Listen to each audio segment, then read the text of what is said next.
एक तो मौलाना यकीनी तौर पे ज़ीरक सियासतदान है, कोशिश कर रहे हैं कि हुकूमत को भी और पीटीआई को भी साथ लेकर चला जाए, किसी एक चीज़ पर मुत्तफिक हो जाएं सब। लेकिन क्या लग क्या रहा है, वो स्क्रिप्ट के मुताबिक, प्लान के मुताबिक ये सब कर रहे हैं, या फिर जो एक एतराज़ हो रहा है उन पे कि विकेट की दोनों तरफ खेला जा रहा है, पीटीआई के साथ कोई उन्होंने वादा खिलाफी कर दी है? आपकी राय क्या है इस पर?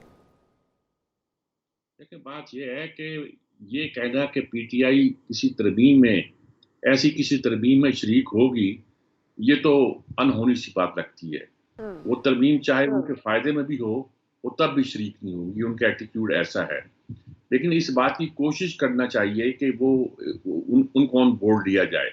तो मौलाना यही कोशिश कर रहे हैं कि तासुर दे रहे हैं कि पीटीआई के साथ मुज़ाकरात हो रहे हैं, उनसे बातचीत चल रही है, बातचीत आगे बढ़ रही है और हम कोशिश कर रहे हैं कि उनको भी कॉन्फ्रेंस में लिया जाए। और उनका तरीका यही है कि साहब हम उनके साथ चलना चाहते हैं, हुकूमत के साथ, लेकिन हुकूमत का कल कह देंगे हुकूमत लेजिटिमेटी नहीं थी, हम उनसे क्या बातचीत करते, फिर भी हमने कोशिश की थी, लेकिन कोशिश कारगर साबित। लेकिन मीर साहब, गौहर साहब को जिस तरह से बैरिस्टर गौहर कह रहे हैं, वो कह रहे हैं कि अगर हमारे लोगों को यूं ही उठाया जाता रहेगा, हरासा किया जाएगा हमें, तो फिर तो हम किसी भी आईनी तरमीम के हक में नहीं है। मतलब लगता ये है कि वो लचक दिखाने के मूड में हैं।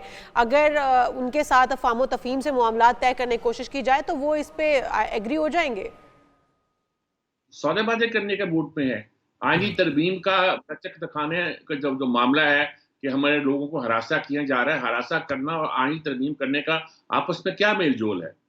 यानी आप कहते हैं कि हमारे बंदों को हरासा ना करो, बकौल उनके जिसको वो हरासा कहते हैं, हमारे को छोड़ दो, हमारे बानी को छोड़ दो, या कुछ और जो भी शराइत रखना चाहते हैं, ये कर लो। लेकिन आईनी बेंच पे तो उन्होंने रजामंदी मीर साहब दिखा दी है। वो कह रहे हैं कि आईनी बेंच पे हमें एतराज़ नहीं है, लेकिन सवाल फिर ये है कि क्या आईनी बेंच भी वही अहदाफ पूरे करेगी जो आईनी अदालत ने करने थे? और वो आखिर अहदाफ हैं क्या? इतनी जो इंटरेस्ट शो किया जा रहा है हुकूमत की तरफ से भी, मुक़्तदर हल्कों की तरफ से, क्या करवाना चाह रहे हैं वो आईनी अदालत के क़याम से या आईनी बेंच के क़याम से? असल बात है कि जो सुप्रीम कोर्ट इस वक्त रवैया अख्तियार किए हुए, ख़ास तौर पर 8-5 का फैसला आने के बाद, जिसमें उन्होंने कहा था कि उनकी सीटें गिनी जाएं, जो पीटीआई की है उसको पीटीआई की सीटें गिनी जाएं। उस फैसले के बाद एक ऐसी तासुर दिया गया पीटीआई की तरफ से और कुछ जजों के करीबी हलकों की तरफ से कि अब नवंबर आएगा, काजी फाइज था जाएंगे, हम देखेंगे, फिर ऑडिट खुलेगा और कर दी जाएगी गवर्नमेंट की। तो मीर साहब, तो ये लगता तो है ये है कि ये सिर्फ नाम की तब्दीली है। आईनी अदालत ने भी वही करना है, आईनी बेंच ने भी वही करना है, सिर्फ नाम तब्दील करके दूसरों के मुतमिन होने का दावा किया जा रहा है कि वो इस पर मुत्तफिक हो गए हैं, आईनी बेंच पर मुत्तफिक हो गए हैं, जबकि ये है तो आईनी अदालत। देखिए, बात ये है कि ये आईनी अदालत, आईनी बेंच, ये सारी बहसें जो कर रहे हैं, ये आखिर में इस पर जो कंसेंसस होना है वो तो हो चुका है पहले से ही। ये ऐसी बात नहीं है कि सारी सारी चीजें दिखावे के लिए की जा रही हैं। जो बात इन्होंने करनी है वो हो चुकी है।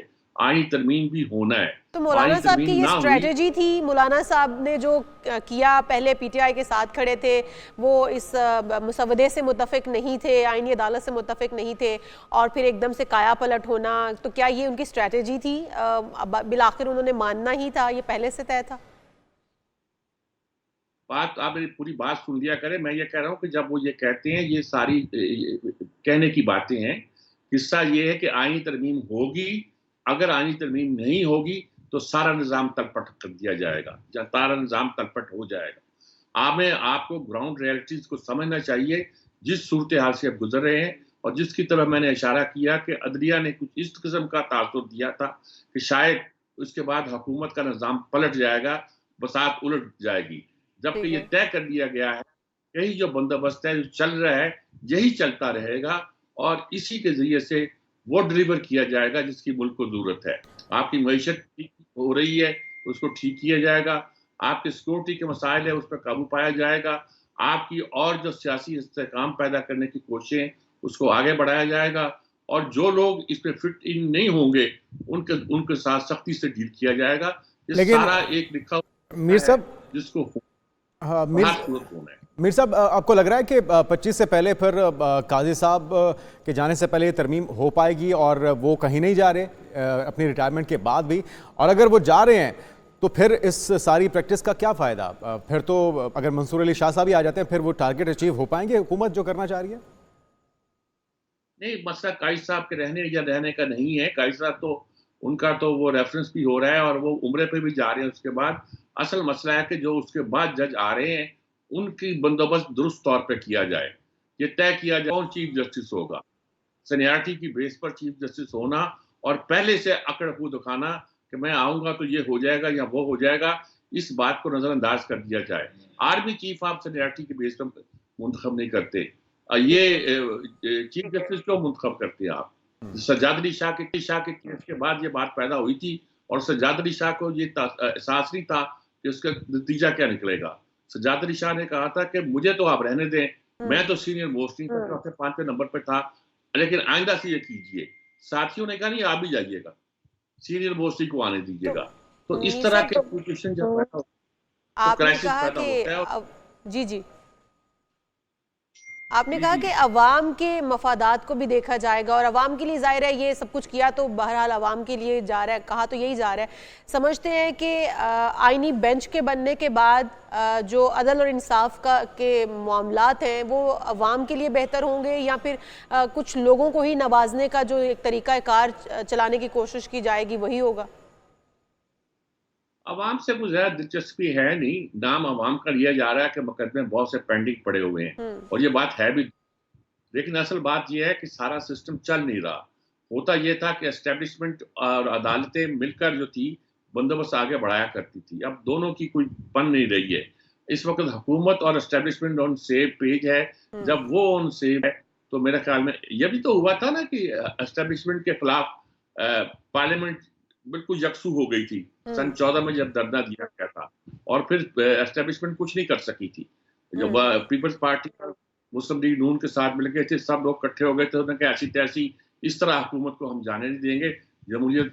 तो मेरा ख्याल में इस वक्त भी ये कशमकश है पार्लियामेंट के दरमियान, अदालत के दरमियान, और पार्लियामेंट के साथ इस वक्त एस्टेब्लिशमेंट मौजूद है और पार्लियामेंट चाहती है कि एस्टेब्लिशमेंट की कुव्वत के साथ मिलकर वो कुछ ऐसी तरमीम कर ले जिसमें अदालतें जो बहुत मुंहजोर हो गई हैं उनको लगाम देना तो मैं नहीं कह सकता, उनको काबू में किया जाए। अच्छा मीर साहब, आपको क्या लग रहा है कि नंबर हुकूमत पूरे कर चुकी है? क्योंकि अभी भी एतराज़ यही आ रहा है या इल्ज़ाम ये लग रहा है कि बड़ी बड़ी बोलियां लग रही हैं, 1 अरब से भी ज़ायद की बोलियों का दावा कर रही है।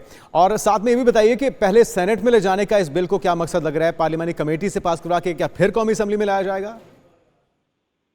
देखिए बात सुने, मैंने कल एक बात कही थी कि ये पैसे देने वाले ये भी देखते हैं कि अगर पैसे देने हैं तो किससे देने हैं और कौन दिला रहा है। हर आदमी से ना पैसे लिए जाते हैं, ना हर आदमी जो पैसे देता है उसका पस मंजर देखे बगैर पैसे ले लिए जाते हैं। अगर पैसे देने वाले और पैसे दिलाने वाले मजबूत होते हैं तो फिर ही कुछ होता है। तो असल नजर उस पर रखें कि पैसे कौन दिला रहा है और पैसे कौन दे रहा है। अगर वो मजबूत हैं तो पैसे वैसे कोई इंपॉर्टेंट नहीं है, चाहे 1 अरब हो, चाहे 1 करोड़ हो, चाहे 1 लाख। अच्छा, पहले सेनेट की तरफ ले जाने का मामला, इसका क्या मकसद लग रहा है आपको? उस सेनेट की तरफ ले जाने का मामला ये है कि वहां शायद ये चाहते हैं कि वहां जो तादाद पूरी करनी है वो पहले फौरी तौर पर पूरी करनी है। और इंडिकेशन तो फिर यही हुई ना कि नंबर पूरे नहीं हुए अभी तक।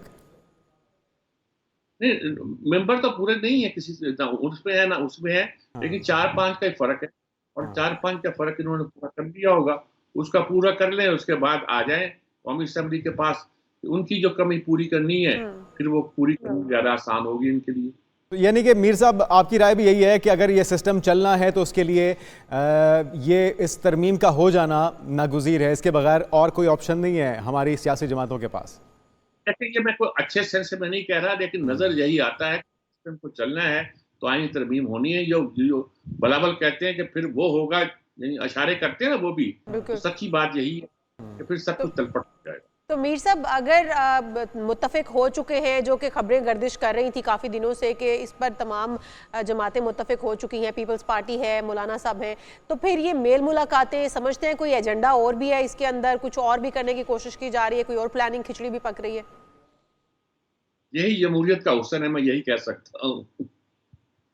देखिए कितना अच्छा लग रहा है कि मुलाकातें हो रही हैं, वो तेजी से लाहौर आ रहे हैं, लाहौर से इस्लामाबाद जा रहे हैं, वहां मीटिंग हो रही है, वहां मीटिंग हो रही है, खाने खाए जा रहे हैं, बैठे हुए हैं, गुफ्तगू कर रहे हैं। कितने अच्छे लग रहे हैं ये लोग। देखिए बिल्कुल। और यही सारी मेल मुलाकात अगर आवाम के मफाद के लिए हो तो और भी अच्छे लगेंगे। बहुत शुक्रिया। मीर साहब हमारे साथ मौजूद थे, सजाद मीर साहब का तजिया गुफ्तगू सुनी है। उम्मीद करते हैं कि खुश उसलूबी से मामला तय पा जाएँ, क्योंकि खदशात तो अपनी जगह मौजूद हैं और हुकूमत ये दावा मुसलसल कर रही है कि उनके पास नंबर पूरे हो चुके हैं, तरमीम होने जा रही है, और PTI कहती है कि हमारे बगैर तो ये मुमकिन नहीं हो पाएगा।